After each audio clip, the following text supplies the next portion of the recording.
Greetings and bienvenue, Midnight Crew. Thank you for returning to this broadcast, and welcome to new viewers joining us for the first time.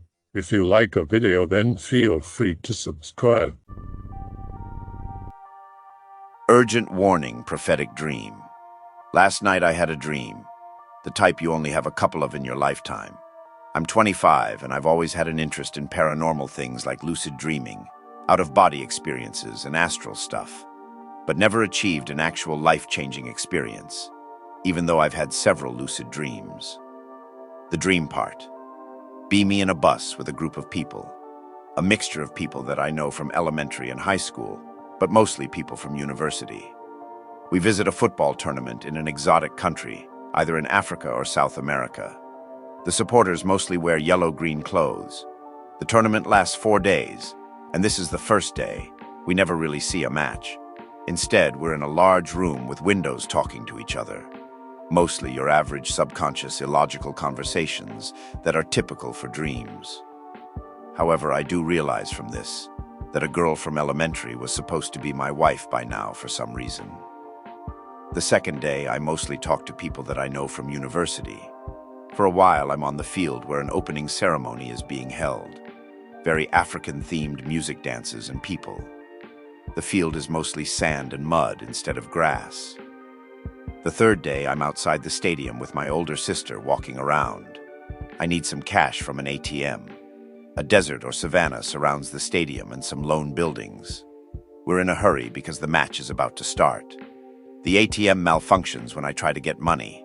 An old man shouts that I take too long and everyone should only have 1 minute.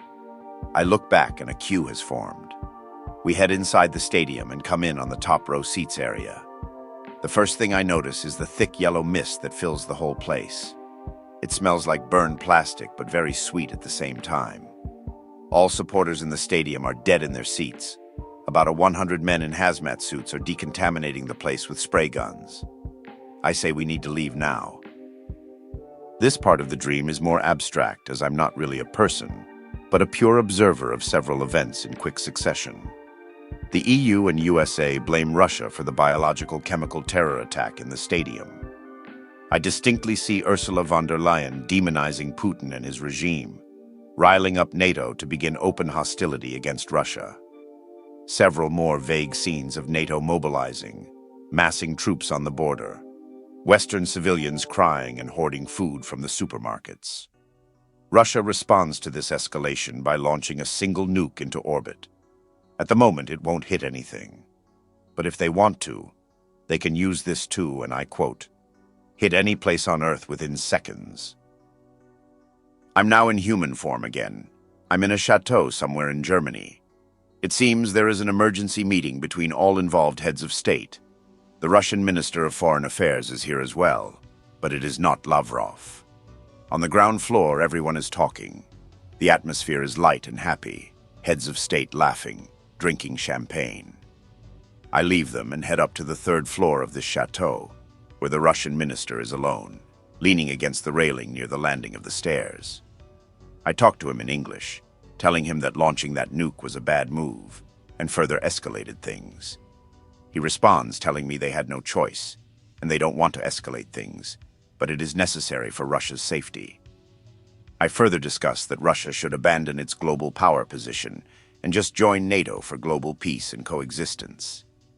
He responds that this is something they wanted as well, but would turn out to be death for the Russian people.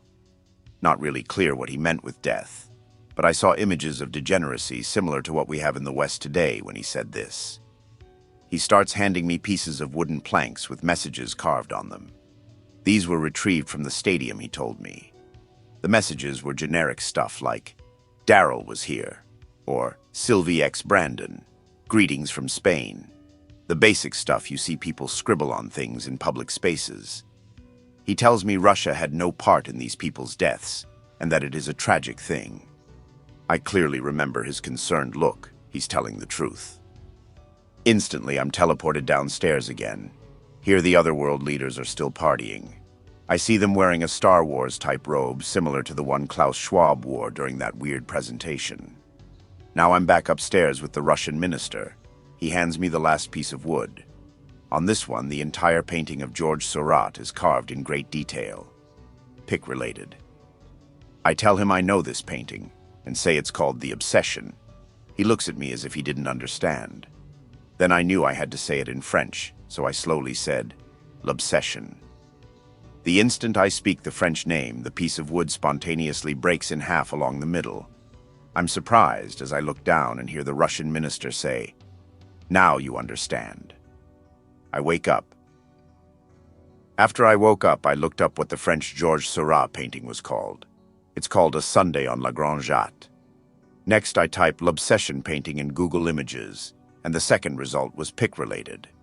This looks exactly like how the Russian minister appeared in my dream. The African in the background refers to the stadium terror attack in either an African or South American country. TLDR, football tournament in Africa last 4 days. Chemical biological terror attack on day 3. EU and USA blame Russia. Start mobilizing. Russia responds with a single nuke in orbit as deterrent. Emergency meeting in German chateau with all leaders. Everyone parties except Russian minister. He says Russia had no part in the terror attack and have no choice but to prepare for open war with NATO. Important meaning behind the phrase, the obsession. Leads to painting IRL that depicts a Russian minister in a dream, and African victim of a terror attack. I believe the terror attack is no longer possible to prevent at this point. The purpose of the dream was to spread the message that Russia isn't responsible for the attack, and this will hopefully prevent World War III. Dream from last night. See friend from old stand in doorway. Outside is the woods. Happy to see her. She steps back from me and turns her back. For some reason, I feel she is sad because of me. Become very angry. Strangle her until she dies. I'm fighting with a guy over a gun. I do not know this person, but I want to shoot him. He does not want to die. I get the gun and shoot him in the stomach. I turn around and there's many people running from me. I shoot everyone I can. Back in doorway with a woman I do not know. I feel she wants to hurt me. There is something in her hand. I take it from her and press it into her neck. It's in her artery, but there is no blood. She screams and tries to get away. Put a hand over her mouth and pull her inside. The door closes. And then I wake up. I've been thinking about it all day. Scares me shitless. My apocalypse dreams from over the last year. The first dream starts out with me standing inside an old wooden building which appears to be a church, but it's not clear. Around me are a lot of scared people huddled together. The situation seems very tense, like they are afraid for their lives. At some point, I'm led outside the wooden building and towards the ocean. I see a new temple on a cliff that previously wasn't there. It's a strange and ugly building. Its architecture is contorted, unsymmetrical, and very ominous. I start walking towards the new temple, and the atmosphere is very sinister. The wind is blowing and the ocean agitated. When I enter the new temple, I see at the far side, down at the end, a giant serpent head on the wall with massive fangs and a huge forked tongue sticking out of it. As I reach the end and stand underneath the serpent head on the wall, the mouth of the serpent closes, and I hear a voice call out in the temple, "The Antichrist has come." I then proceed to walk out of the temple and back to the wooden church-like building. All the people are there from before, but this time I see someone new has arrived. It is a scrawny little nerdy-looking guy standing there in the middle of a circle of some huge muscular goons in black suits guarding him. He kinda looks like a young Bill Gates. Note: I do not necessarily believe that this is what the Antichrist will look like, but it has certainly had me put an eye on Bill Gates. I now look around at the scared people who are congregating in the room, and they are given a choice: either worship the man or be killed.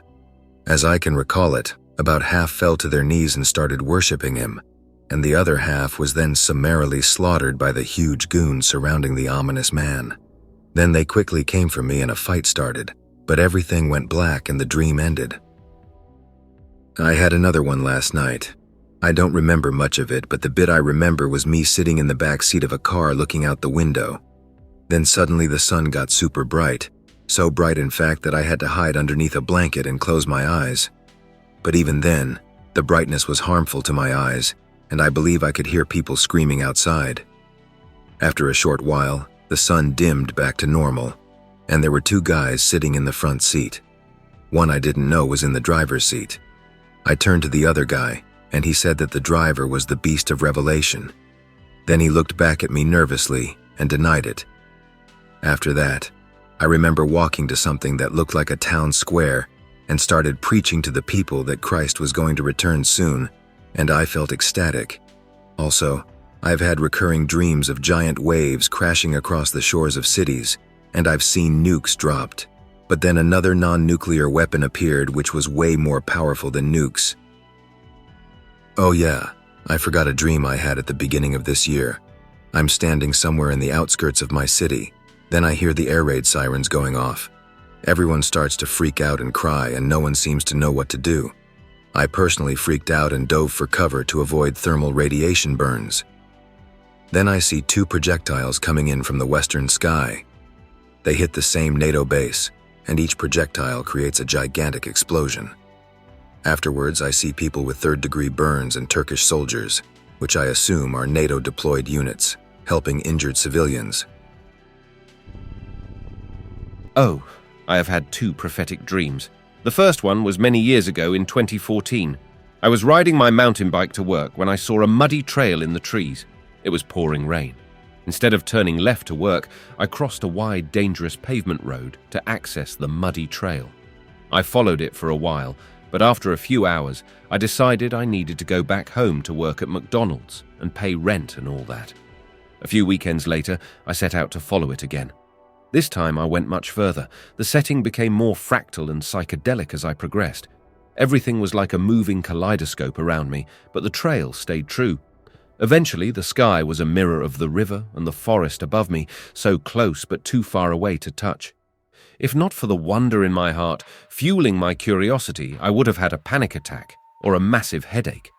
I dismounted my bike and walked.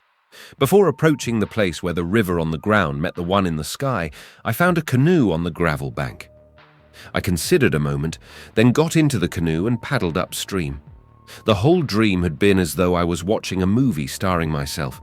I could see my body walking along, but when I paddled away, my body left the scene and I was just left staring at the water for minutes before waking up. The second dream I had was just this summer. I was on a road trip and slept at a hydroelectric dam my friend had told me about. While I was asleep, I dreamed I was sunbathing at a swimming spot not too far downstream from the dam. The river was dry and cracked with little red squiggles embedded in it, what I now believe to be fish, but truly didn't know at the time. A gazelle bounded out of the trees behind me into the riverbed. I heard a rumble and looked downstream to my left. All kinds of animals, giraffes, elephants, birds, were walking east up the riverbed towards where I was lounging. I sprang up to follow the gazelle and avoid being trampled, but when I tore my gaze from the stampede to look at it, it had become a lion, which took off at a brisk pace upstream, ahead of the herd. When I got to its side, it was no longer a lion, but a fat, pimply kid with a crew cut, about 24 years of age, I'd say. He walked erect at a calm pace with his right hand behind his back and his left hand extended outwards at the slope to the north of the river as if explaining something. He was wearing a green polo shirt, khaki shorts, and socks and sandals. I did not see the color of his eyes. Different tone, but I'm positive it's the same dream. When we got to the end of wherever it was we were going, I really needed to go number 2. I walked into this clay adobe building with a small blue restroom sign on the side.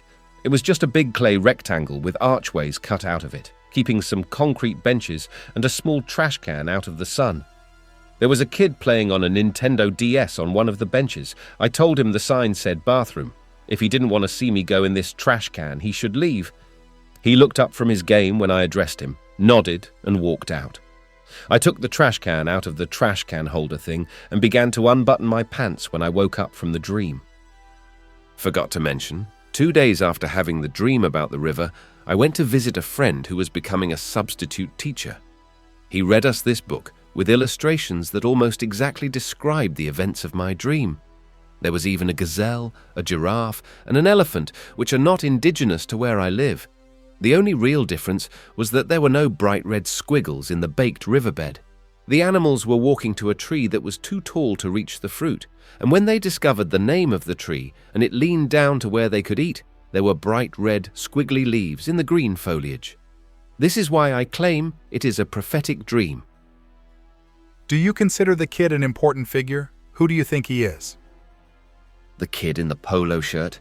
I believe the gazelle ran out of the trees in fear, and if it decided to walk ahead of the herd and stalk into the unknown, it would become a lion in its strength. When I was close enough to walk with it, it had manifested as a person whose pride was in knowing the truth about the situation and presenting it to others. He took pride in himself, stood tall, and spoke calmly, and was well groomed, even in spite of being a pimply nerd. His breath smelled fine. I think in reality he represents the stewards of the land and the history of what was done to it, such as the guides working at the dam's visitor center. Though I wouldn't say any of the people working there the morning after my dream were much like him. I've changed my mind about this pimply kid today. I don't know what he was saying, but now I think he was trying to explain the bright side of the dam, which we know was built as an excuse to chisel into the mountain for gold and decimate the life in the river. I'm grateful for having been in this thread, because if I lived to see this and only then heard him say such terrible things, I wouldn't be prepared. The closest thing to reality was the guy who told me about it. He's old now and doesn't have any hair, but he grew up there, and before his 18th birthday scaled the dam and took a walk on the grass below. He was arrested by the guards, but they let him go when they saw he was just a kid causing trouble. He is a very messed up guy, who means well and tries to be happy, but has a fetish for women who are out to hurt him for their own gain. He would have walked on the same spot of the dry river as the one in my dream. I never thought it could be him, though. A lot of dream threads on /x/. I'm deciding to post mine here since it's a general, though I don't see how prophetic it can be. Not going to Greentext it. It was a sunny, warm day. I was in the middle of grassy plains, under the shade of a lonely tree. Lazy white clouds dragged through the sky, and light breezes refreshed the skin. I was comfortable in this place. This place is familiar to me from other dreams. I was laying face down, on top of a colored piece of cloth, just enjoying existence. But a bug started flying by my right ear, and it was pricking my head, behind my right ear. I swatted it a few times and it flew away, but the pricking continued. Frustrated, I sat up and rubbed my hand through the back of my ear, and a couple of short, silvery sewing needles dropped to the floor. Taking a look around, I realized the place I was in, and quickly realized I was dreaming. I woke up. It was the middle of the night, and the moonlight shone on my room through the white curtains. I still had a feeling that something had pricked my head, but now something else was hurting me more. The tops of my index fingers were hot. I felt like blood was rushing to them after they had gone numb. As I sat in my bed and looked at my hands, I could see dozens of the same silvery short needles piercing the tops of my index fingers. I started removing them, and then I realized I was not alone in my room. There was a friend of mine standing beside my bed. A very short fellow with blue eyes was smiling at me, asking what was wrong. His presence reassured me, and I kept removing the rest of the needles as I explained to him what was happening. But it got me thinking. Why was I feeling like I was being pricked during sleep? I took another look at the fellow, and he was still smiling, a full grin. Thinking it was him who was hurting me while I slept, I stood from bed to confront him, but I tripped on a nightstand, which was odd since the nightstand wasn't supposed to be there. I took another look around the dimly lit room. I could see the nightstand out of place, but not only the nightstand. All of the furniture in my room had been moved around, placed awkwardly, some of it upside down. Now realizing what my friend had been doing, I looked at him again.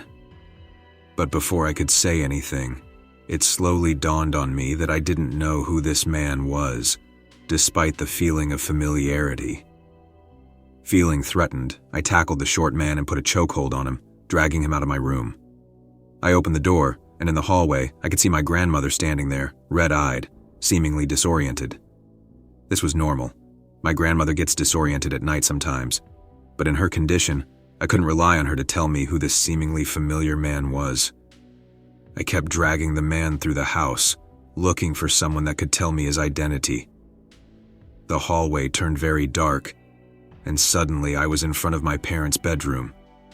I barged in, short man in tow, screaming and asking my parents if they knew that man. My mother stood from bed, slightly shaken from sleep. I screamed at her to tell me if she knew the man. She looked at him for a few seconds, and her face changed.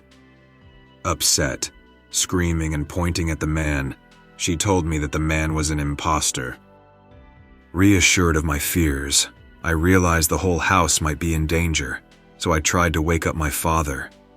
But as I moved close to him, I suddenly went silent. I couldn't speak. My mouth was moving, but no sound was coming out. I looked at the short man I was still dragging and saw that my left arm was fusing with the man's mouth. I panicked for a while. This was no normal man. But soon I realized the strangeness of the situation. This couldn't be happening, and I don't live with my parents anymore. The eyes of the man opened gleefully as I tried to wake up again. I'm back in my room, and I can't move. Sleep paralysis. I dealt with it and woke up again, finally for the last time. I was in my house, but I had a different mother and father and a younger sister. I had gone outside, and the air was heavy and thick, almost warm. Shadows went over my eyes, and through them I saw the ground covered in fat brown snakes and brown lizards. Hundreds of them were all over, as though all the animals of the world were in a panic and were rushing to escape. Something landed on my head. It seemed like a bird. I was panicked and confused. I went back inside and saw that my sister had been bitten by a snake. I was desperately worried about her, but she seemed to not notice or care. I asked them all what this was, and they said, World War III. I told them everything felt different. I went outside and felt something prophetic. I told them I wasn't speaking metaphorically, and as I did so, I had a vision of a massive white mushroom cloud. I asked them if this was biblical, though I have no belief in the Bible. I wanted to apologize to them for all the times I had wronged them, though in this life I've never seen them before and have no memory of them. I went to use the bathroom, one that does not exist in this house, and I looked out a window to a street that's different from the one I live on. It had turned dark. It looked calm and peaceful, but it felt panicked and chaotic. I could feel the words, World War III, as a weight and thickness in the air that was physically tangible. My visions are changing, where before they were sharp, crisp, clear, and I was entirely aware and coherent. This felt like a few steps removed from walking underwater. It went from a nonsensical dream to something else. I wasn't lucid. I had no control. The mushroom cloud I saw was higher fidelity than human eyes can see, and I saw it from a point of view in the air with a wide field of view. It was massive. The dream I had the other night was prophetic as fuck. Most dreams are light and airy. They have as much substance as cotton candy or a thin sheet of gauze. This dream was ponderous. It had weight. It had portent, a harbinger of great change, like that feeling you get in the pit of your gut at the top of a roller coaster as it crests the first rise. In my dream, it was Labor Day weekend and I was having a party. I was grilling on my back patio with my friends and family, about 20 of us. It was a perfect afternoon. The sky was that brilliant shade of blue you only get at the end of the summer before the afternoons turn the more slate bluish gray of autumn. I was flipping the steaks when the light suddenly changed. The sky went from pure brilliant azure to a more subdued, darker sea blue, and then into a weird grayish green like a dark sage. Not in any one specific place, it affected the whole sky at once. Now here's the part that's hard to describe. A huge cubic structure in the sky unfolded sideways out of nothing. I know that makes no sense, but that's the only way I can describe it.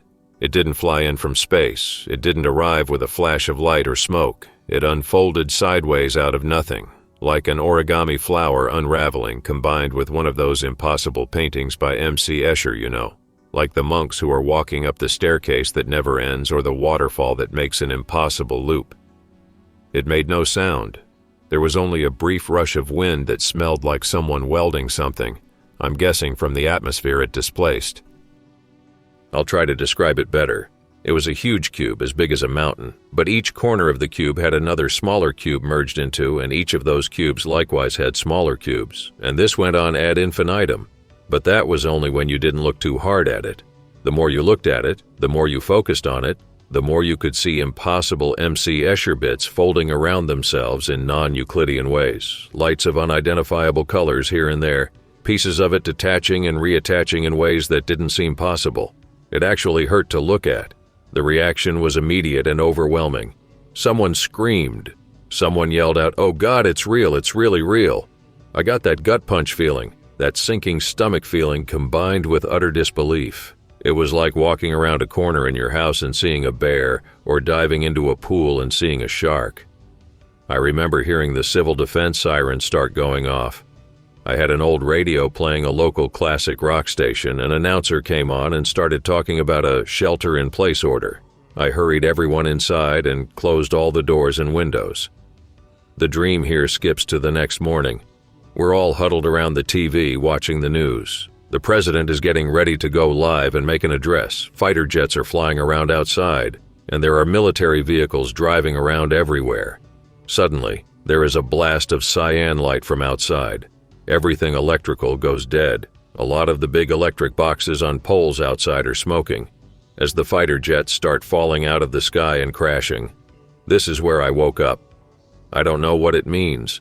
I don't know that it means anything. It could be just a crazy-ass dream. I just wanted to get written down because it seemed important. I come to you all bearing a prophetic dream. There are things pretending to be my family. They feign concern and pretend like I am acting abnormal. I know I am close because they have begun making calls to the powers that be placed to monitor me. I shall share my dream with you. I awoke upon a high hill, and to my horror I saw what lay in the valley below. I saw a mass of people without end. They had flesh and blood, bones and sinew, but I knew they were not as they seemed. They were automata, no more than animals. There was a great tower, colored red and tan, which stood above the valley like an Egyptian monolith. It broadcast its ways down to the valley below. Whenever I cast my gaze to it, my head fuzzed, and I was forced into a battle of wills with the monolith. I cast my gaze once more upon the people. They acted without humanity. They were but animals. Anything more than that was merely at the behest of the monolith. I blinked and found myself in the valley at the base of a great tower. To my sides, great beings stood, a man and half again my height. As I turned my head up toward the heavens, I saw what was secured to the top of a tower, a sign that said in blue and red, Costco Wholesale. As my gaze returned to the earth, I looked to the beings to my right and left. They were as men, with pallid gray skin and eyes that looked like marbles of gray and black. They communicated through the flashing of their eyes, and this is what they said. Behold the fate of your misbegotten kind, having died to spite the only being outside of your species that cared for you. From now until the end of time, forever has it been and forever will it be. You will be born in a Kirkland hospital. You will be fed on Kirkland food. You will be clothed in Kirkland clothes. You will live in a Kirkland house. You will consume your Kirkland product. You will abide by Kirkland law. You will be buried in a Kirkland casket. Again I blinked and was in the Costco food court. I saw many hooded figures wearing the mask of an owl on their face and a belt that looked as if made with gold, hewn into the shape of a serpent. They danced around a pit to which there was no bottom. I heard their cry, reverberating 6 times, "Bring forth the Kirkland brand offerings." And behold, I saw 6 children branded with the Costco logo. They were cast into the pit, and in their place a great torrent emerged from the pit. They were the size of men. They had a head like a man's head, and a body like a wasp's body, and a stinger like a scorpion. They emerged from the pit and fed upon those who were in that valley. I know not what this means, but I know they do not wish me to spread it, and so that is what I shall do. I hope that you enjoyed tonight's broadcast. If you enjoyed tonight's story, then please subscribe to the channel as more Greentext will appear daily. A new broadcast will appear when the clock strikes midnight Central Time.